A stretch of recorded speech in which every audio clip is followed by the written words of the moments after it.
ಟಿವಿ9 ಡಿಜಿಟಲ್ಗೆ ಸ್ವಾಗತ. ನಾನು ಕಿರಣ್. ಇತ್ತೀಚೆಗೆ RCB ಸೆಲೆಬ್ರೇಷನ್ ವೇಳೆ 11 ಜನರು ಸಾವನ್ನಪ್ತಾರೆ. ಈ ಸಂಬಂಧ ಸರ್ಕಾರ, ಪೊಲೀಸ್ ಆಯುಕ್ತರ ದಯಾನಂದ್ ಸೇರಿದಂತೆ ಒಟ್ಟು 5 ಜನರನ್ನ ಸಸ್ಪೆಂಡ್ ಮಾಡ್ತಾರೆ. ಈಗ ಮತ್ತೆರಡು ಸಸ್ಪೆಂಡ್ IPS ಅಧಿಕಾರಿಗಳದು ಶಾರ್ಟ್ಲಿ ಆಗ್ತಾ ಇದೆ.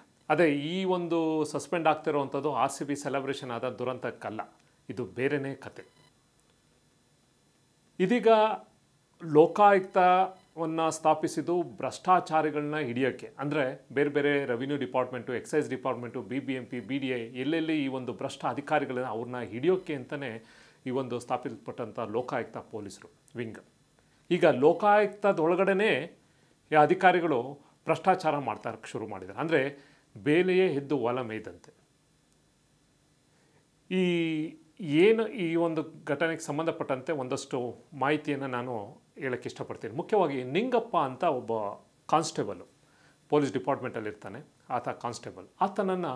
ಆತನ ಫೋನ್ ಅನಲೈಸ್ ಮಾಡ್ತಾರೆ. ಆತ ಯಾರಿಗೋ ಅಧಿಕಾರಿಗಳಿಗೆ ಧಮಕಿ ಹಾಕಿರುವಂಥದ್ದು, ಅದರಲ್ಲಿ ಮುಖ್ಯವಾಗಿ ಎಕ್ಸೈಸ್ ಅಧಿಕಾರಿಗಳಿಗೆ ಧಮಕಿ ಹಾಕಿ ನಿಮ್ಮ ಮೇಲೆ ಲೋಕಾಯುಕ್ತ ರೈಡ್ ಆಗುತ್ತೆ ಅಂತ ಧಮಕಿ ಹಾಕಿರ್ತಾನೆ. ಈ ಸಂಬಂಧಪಟ್ಟಂತೆ ಆತನನ್ನು ಲೋಕಾಯುಕ್ತಲ್ಲಿರುವಂಥ ಟೆಕ್ನಿಕಲ್ ವಿಂಗು ಕಂಪ್ಲೀಟ್ ಅನಲೈಸ್ ಮಾಡ್ತಾರೆ. ಯಾರ್ಯಾರು ಏನು ಸಂಬಂಧ, ಇವನು ಯಾಕೆ ಫ್ರೀಕ್ವೆಂಟಾಗಿ ಅಧಿಕಾರಿಗಳು ಬೇರೆ ಬೇರೆ ಡಿಪಾರ್ಟ್ಮೆಂಟ್ ಅವ್ರ ಜೊತೆ ಕಾಂಟ್ಯಾಕ್ಟ್, ಇವನು ಕೆಲಸ ಮಾಡೋದ್ಬಿಟ್ಟು ಪೊಲೀಸ್ ಕೆಲಸ ಮಾಡೋದ್ಬಿಟ್ಟು ಇದು ಬೇರೆ ಬೇರೆ ರೆವಿನ್ಯೂ ಡಿಪಾರ್ಟ್ಮೆಂಟ್ ಆಫೀಸರ್ಸ್ಗಳಿಗೆ ಮತ್ತು ಎಕ್ಸೈಸ್ ಡಿಪಾರ್ಟ್ಮೆಂಟ್ ಆಫೀಸರ್ ನಿರಂತರವಾಗಿ ಯಾಕೆ ಫೋನ್ ಮಾಡಿ ಧಮಕಿ ಆಗ್ತಿದ್ದಾನೆ ಅನ್ನೋದನ್ನು ಅನಲೈಸ್ ಮಾಡ್ತಾರೆ. ಆವಾಗ ಲೋಕಾಯುಕ್ತ ಟೆಕ್ನಿಕಲ್ ವಿಂಗ್ ಅವರು ಲೋಕಾಯುಕ್ತ ಪೊಲೀಸ್ ವಿಂಗ್ ಅಂದರೆ ಹಿರಿಯ ಅಧಿಕಾರಿಗಳಿಗೆ ಒಂದು ಇನ್ಫಾರ್ಮೇಷನ್ ಕೊಡ್ತಾನೆ. ಈ ಒಂದು ನಿಂಗಪ್ಪ ಅಂತ ಇದ್ದಾನೆ, ಅವನು ಸಿಟಿಲಿರುವಂಥ SP1 ಶ್ರೀನಾಥ್ ಜೋಶಿ ಅಂತ ಇರ್ತಾರೆ. ಅವ್ರಿಗೆ ಅವರು ಶ್ರೀನಾಥ್ ಜೋಶಿ ಮತ್ತು ಈ ನಿಂಗಪ್ಪ ನಡುವೆ ಸಾಕಷ್ಟು ಫೋನ್ ಕಾಲ್ಸ್ಗಳಿದೆ ಅಂತ ಹೇಳ್ತಾರೆ. ನಂತರ ಕಂಪ್ಲೀಟಾಗಿ ಆತನ ಏನು ನಿಂಗಪ್ಪನ ಫೋನ್ ಟ್ರ್ಯಾಪ್ ಮಾಡಿದಾಗ ಆತ ಬೆಂಗಳೂರಿಗೆ ಬಂದು MS ಬಿಲ್ಡಿಂಗಲ್ಲಿ ಶ್ರೀನಾಥ್ ಜೋಶಿನ ಭೇಟಿ ಮಾಡೋಕ್ಕೆ ಅಂತ ಬಂದಿರ್ತಾನೆ. ಇಮಿಡಿಯೇಟಾಗಿ SP2 ಲೋಕಾಯುಕ್ತ SP1ನ ಭೇಟಿ ಮಾಡೋಕ್ಕೆ ಬಂದಂಥ ನಿಂಗಪ್ಪನ SP2 ಇರ್ತಾರೆ, ವಂಶಿ ಕೃಷ್ಣ ಅಂತ, ಅವರ ಟೀಮು ಈ ನಿಂಗಪ್ಪನನ್ನು ಕಸ್ಟಡಿಗೆ ತೊಗೋತಾರೆ.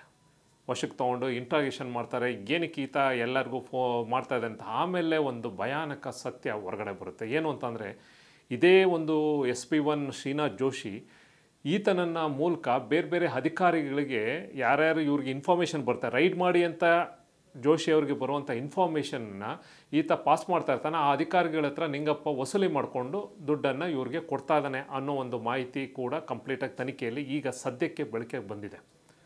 ಅದನ್ನು ವಂಶಿ ಕೃಷ್ಣ ಅವರ ಟೀಮು ಈಗ ಇನ್ವೆಸ್ಟಿಗೇಷನ್ ಮಾಡಿದೆ. ಈಗಾಗಲೇ ಶ್ರೀನಾಥ್ ಜೋಶಿ ಅವರ ಪಾತ್ರ ಬೇರೆ ಬೇರೆ ಡಿಪಾರ್ಟ್ಮೆಂಟಲ್ಲಿರುವಂಥ ಭ್ರಷ್ಟ ಅಧಿಕಾರಿಗಳನ್ನ ಪತ್ತೆ ಹಚ್ಚೋದು, ಅವ್ರ ಹತ್ರ ವಸೂಲಿ ಮಾಡ್ಕೊಂಡು ದುಡ್ಡನ್ನು ತೊಗೊಂಡೋಗಿ ಈತ ಕ್ರಿಪ್ಟೋ ಕರೆನ್ಸಿಗೆ ಇನ್ವೆಸ್ಟ್ಮೆಂಟ್ ಮಾಡ್ತಾರೆ. ನಾಟ್ ಓನ್ಲಿ ಅವ್ರ ದುಡ್ಡು ಅಂತಲ್ಲ, ಇನ್ನೂ 7-8 ಜನ ಅಧಿಕಾರಿಗಳ ದುಡ್ಡು, ಅಂದರೆ ಅದರಲ್ಲಿ ಮತ್ತೊಬ್ಬರು IPS ಅಧಿಕಾರಿಗಳು ಮತ್ತು ಬೇರೆ ಬೇರೆ ಅಧಿಕಾರಿಗಳ ಏನು ಈ ಒಂದು ಕಪ್ಪು ಹಣವನ್ನು ಕಲೆಕ್ಷನ್ ಆಗುತ್ತೆ, ಆ ಹಣವನ್ನು ಇವರು ಕ್ರಿಪ್ಟೋ ಕರೆನ್ಸಿಗೆ ಇನ್ವೆಸ್ಟ್ ಮಾಡೋದು, ಅದನ್ನು ಮ್ಯಾನೇಜ್ ಮಾಡುವಂಥ ಕೆಲಸವನ್ನು ಮಾಡ್ತಾರೆ. ಅಂದರೆ ಒಟ್ಟಾರೆ ಈ ಒಂದು IPS ಅಧಿಕಾರಿ ಬೇರೆ ಬೇರೆ ಡಿಸ್ಟಿಕ್ಗಳಲ್ಲಿ ತನ್ನದೇ ಆದ ಒಂದು ಮೀಡಿಯೇಟರ್ಸ್, ಏಜೆಂಟ್ಗಳನ್ನ ಇಟ್ಟು ವಸೂಲಿ ಮಾಡುವಂಥದ್ದು ಮಾಡ್ತಾ ಇದ್ದಾರೆ. ಕೋಟ್ಯಾಂತರ ರೂಪಾಯಿ ಈಗಾಗಲೇ ವಸೂಲಿ ಆಗಿದೆ ಅನ್ನೋ ಇನ್ಫಾರ್ಮೇಷನ್ ಈಗಾಗಲೇ ಸ್ಪಷ್ಟವಾಯಿತು.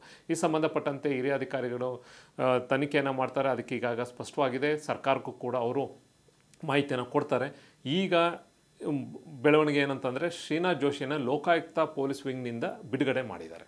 ಇನ್ನು ಮತ್ತೊಬ್ಬರು IPS ಅಧಿಕಾರಿ ಅಂತ ಹೇಳಿದ್ರೆ ಅವರ ವಿರುದ್ಧ ಈಗಾಗಲೇ ತನಿಖೆಯನ್ನು ಮುಂದುವರಿಸಿದ್ದಾರೆ. ಇನ್ನೂ ಸಾಕ್ಷಿಗಳನ್ನ ಕಲೆ ಹಾಕ್ತಾ ಇದ್ದಾರೆ.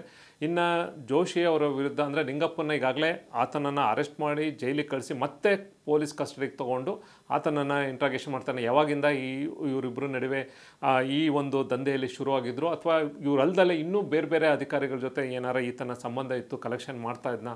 ಯಾಕೆಂದರೆ ಇದೊಂಥರ ಲೋಕಾಯುಕ್ತರಿಗೆ ಒಂದು ಕಪ್ಪು ಚುಕ್ಕಿ ಅಂತಲೇ ಹೇಳ್ಬೋದು. ಯಾಕೆಂದರೆ ಅವರೇ ಭ್ರಷ್ಟಾಚಾರನ ನಿಯಂತ್ರಣ ಮಾಡಿ ಭ್ರಷ್ಟರನ್ನು ಹಿಡಿಬೇಕಾಗಿದ್ದಂಥ ಸಂಸ್ಥೆ, ಅವರೇ ಭ್ರಷ್ಟಾಚಾರವನ್ನು ಮಾಡ್ತಾ ಇರುವಂಥದ್ದು ಸಿಕ್ಬಿದ್ದು ನಿಜಕ್ಕೂ ಅಲ್ಲಿ ಅಧಿಕಾರಿಗಳಿಗೆ ನಿಜಕ್ಕೂ ಶಾಕ್ ಆಗಿದೆ. ಈ ಸಂಬಂಧಪಟ್ಟಂತೆ ಸದ್ಯಕ್ಕೆ ಈಗ ಸರ್ಕಾರ ಅವ್ರನ್ನ ಲೋಕಾಯುಕ್ತ ಕಚೇರಿಯಿಂದ ಬಿಡುಗಡೆಗೊಳಿಸಿದೆ. ಇನ್ನು ಉಳಿದಂತೆ ಏನು ತನಿಖೆ ಕೂಡ ಮುಂದುವರೆದಿದೆ. ಇನ್ನು ಸರ್ಕಾರ ಅವ್ರ ಮೇಲೆ ಇನ್ನು ಯಾವ ಆ್ಯಕ್ಷನ್ ತೊಗೊಳ್ತಾ ಅನ್ನೋದು ಮುಂದೆ ನೋಡಬೇಕಾಗಿದೆ. ಇದೇ ಇವತ್ತಿನ ವಿಶೇಷ. Thank you.